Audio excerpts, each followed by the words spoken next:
Hello जेनझीज. तर आज मी जाणार आहे पुण्यातल्या मानाच्या गणपतीच्या मिरवणुकीला. तर माझी अशी इच्छा आहे की तुम्ही सुद्धा माझ्यासोबत चालावे. आणि हो, माझं नाव आर्या आहे, विसरू नका. मी सांगायची विसरली असेल पहिल्या स्टार्टिंगला, पण ते एक्साइटमेंट आहे आज, कारण मी आज दगडूशेठच्या मिरवणुकीला जाणार आहे आणि हे मला माहीत नाही आहे की ते कशी असणार आहे. अँड मला तुळशीबागचा तर गणपती बघायचाच आहे. त्याच्याबरोबर जे काही पाच मानाचे गणपती जे काही असतील ते आपण सोबत बघायला जाऊया. आणि ह्याच्यासोबतच मी ह्याचा एक मोठा ब्लॉगसुद्धा बनवणार आहे, तर त्याची लिंक मी नंतर टाकून देईल. पण त्याच्या आधी शॉर्ट व्हिडिओ तर येईलच, कारण मोठ्या ब्लॉगला एडिटिंग व्हायला थोडा वेळ लागतो. अँड ठीक आहे, तर मग आपण जाऊया आता. बाय. जाताना पुण्यामध्ये एवढा ट्रॅफिक होता जसं की गेम ऑफ थ्रॉन्समधला बॅटल.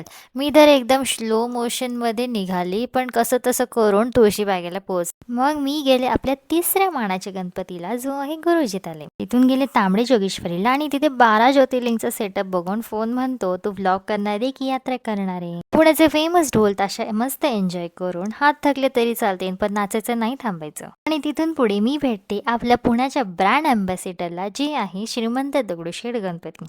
तिथे खूप गर्दी असल्यामुळे पुश अँड पुल करू नका असं बोलून मस्त नवसाच्या गणपतीला गेली. तिथे माझा गिम्बल तुटला, पण कसं तसं स्वतःला आणि फोनला सांभाळून घरी आली.